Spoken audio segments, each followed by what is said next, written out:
Hell's Paradise. In the beginning, it can be seen that, in a flashback, Gabimaru tells Sagiri about the time he witnessed the chief of Iwagakure demonstrate his immortality by keeping himself standing while having his shinobi inflict fatal damage to his body with weapons, along with the story about how the chief drank a medicine he acquired long ago from a land across the sea to achieve his immortality. Gabimaru believes that the Elixir of Life truly exists, but doubt that it is on the island they land ashore on.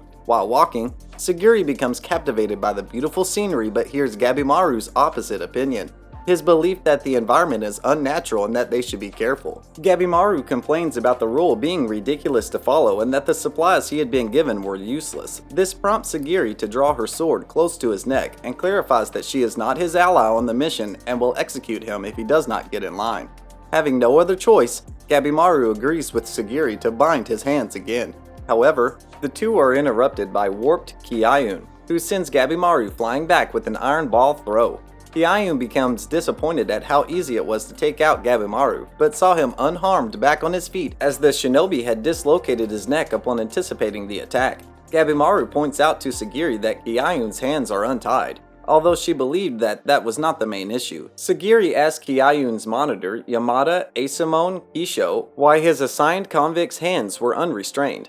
Kisho replies that he can tie his hands when the time comes to make the trip back, and that he avoids having to argue with his convict. He then reprimands Sagiri for following the rules, which he claims is why she is the lowest rank Asaemon in their clan, and proceeds to tell Gabimaru her place, only for Sagiri to cut him off since she believed that it was not the time to have such a discussion. While Gabimaru tells Kiayun that it would be a waste of time to fight each other, since their other competitors will get ahead of them. Sohei believes that the best way to start the mission is to kill the other criminals first so that he can take his time searching for the elixir. With Sagiri and Kisho allowing the criminals to fight each other since they are merely monitors, Gabimaru is given no choice but to defend himself against the warped Kiayun. While busy doing what Sagiri ordered, Gabimaru stands still and gives Kiayun no mind as he attacks him with a barrage of weapons. After finishing resting his hands, Gabimaru uses a spear as leverage to lift Kiayun in the air and kicks one of his weapons at his chest. Despite being pierced, Kiayun stands up alive as he reveals that he has armor attached to his body.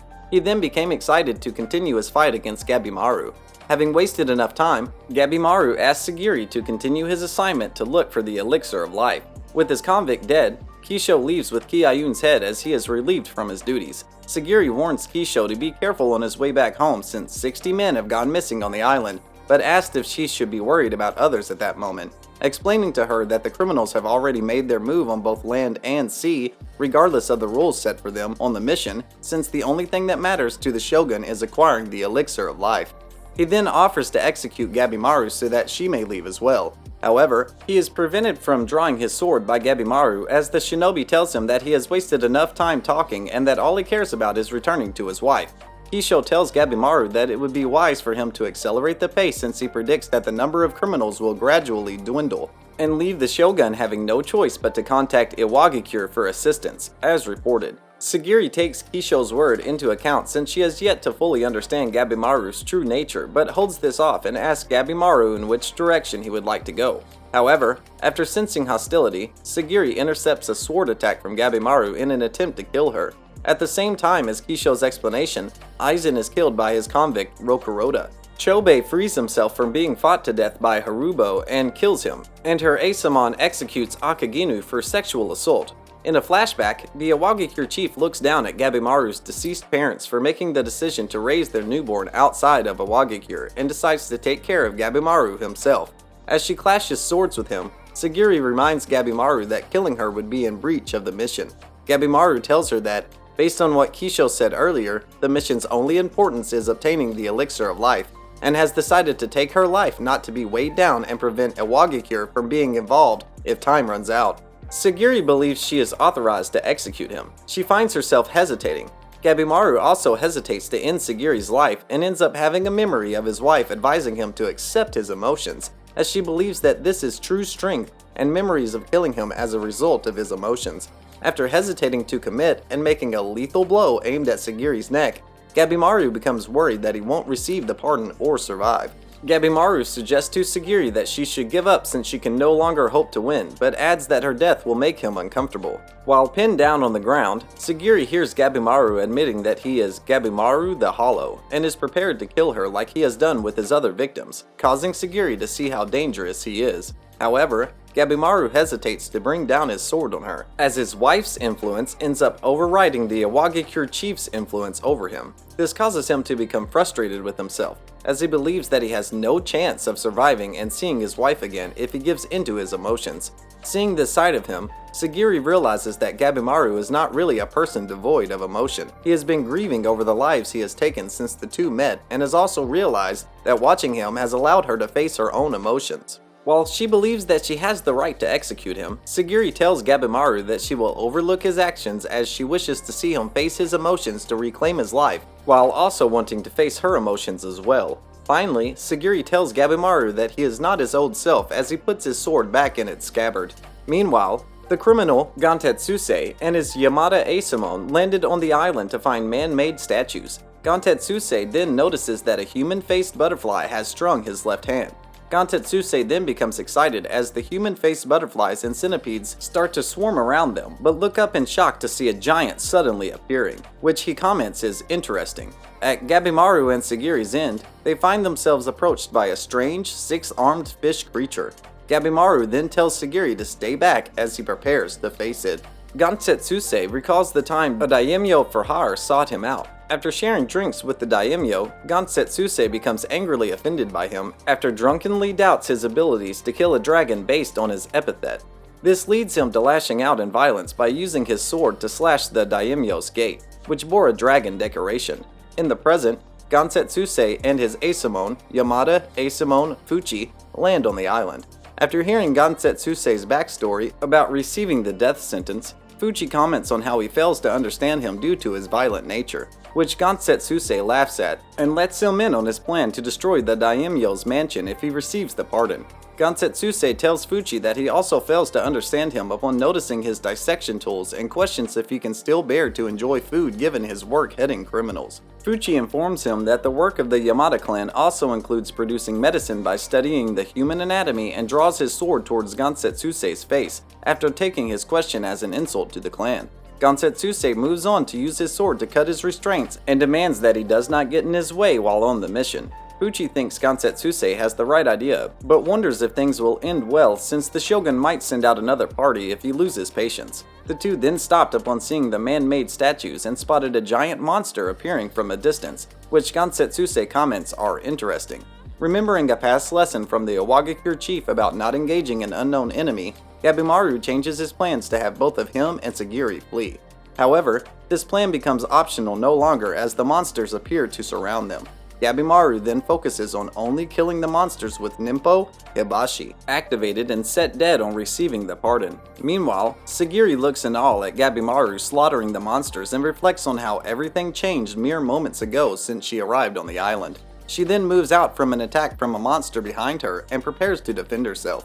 Gabimaru notices that Sagiri is in danger but remains focused on eliminating the enemies before him. Just as Gabimaru's head ends up being caught by one of the monster's tails, an Asaemon arrives to cut it and behead the monster.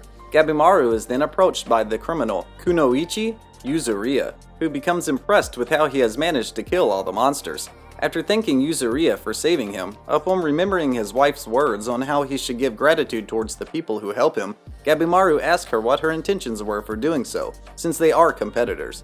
After Sagiri asks why Yuzuriya has two Asaemons with her, Yamada Asaemon Genji states that he had decided to watch over Yuzuriya alongside her assigned monitor Yamada Asaemon Senta after her trickery led to the death of his assigned criminal, Moro Makiya, which was reason enough to view her as being too dangerous for a single Asaemon monitor.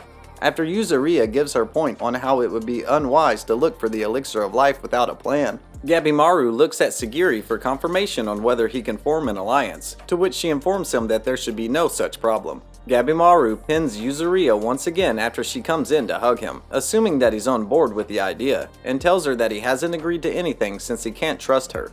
Hearing this, Yuzuriya responds by shifting her position to trap Gabimaru in a leglock and suggests they use one another until the time comes for only one can receive the pardon for the elixir. Gabimaru asks Yuzuriya what he can gain by partnering with her. Yuzuriya tells him that in exchange for his strength, she will offer him information about what she learned on the island, such as the nature of the human-faced insects after using Makia as bait. Sagiri agrees to this as the monsters that appear mystical are no different than living beings, judging from the feedback from her sword after slicing one open. After being asked by Gabimaru why she is desperate to survive if she is willing to share information, Yuzuriya talks about how she became a shinobi to raise money for her little sister, who contracted an incurable illness, and adds more to her story. However, after Gabimaru can tell she is lying, Yuzuriya reveals the truth about how she wishes to stay alive and return home.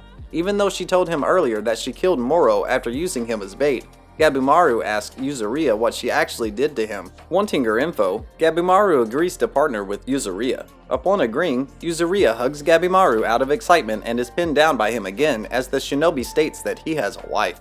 With the alliance set, Senta prepares to share what they know so far, but is stopped by Yuzuriya since she does not want to reveal everything, giving Gabimaru an idea of her true nature. In a flashback, Toma remembers demonstrating his exemplary sword skills at the Yamada clan, which Aizen saw as him being ready to take the next step in executing a criminal.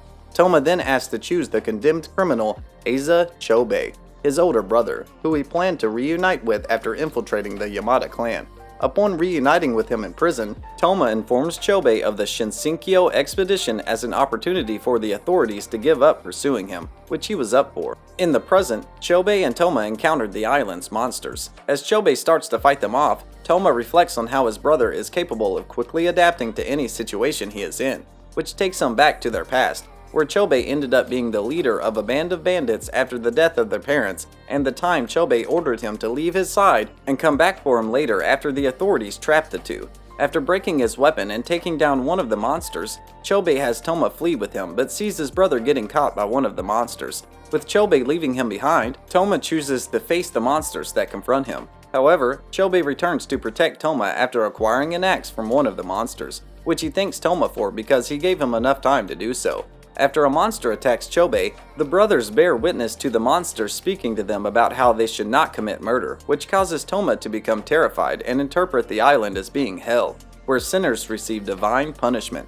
Being reminded of how his father died as a vassal, and the authorities came to arrest him after hearing these words, Chobei furiously slaughters the monsters while refusing to allow anyone to control him. As Chobei stands among the monsters' dead bodies, Toma becomes reminded of the time his brother promised to guide him when they were younger. He then hears Chobei deciding to kill every monster and criminal in order to find and drink the Elixir of Life for themselves. Meanwhile, the criminal Nurugai stands back as his Asaemon watches a monster. Gansetsuse and Fuchi continue with their search after the giant monster they encountered is slain, and Senta carries an unconscious Sagiri as he, Gabimaru, Yuzuriya, and Genji relocate. Is accepting the burden of responsibility for the lives so simple? And do not forget to subscribe to my channel.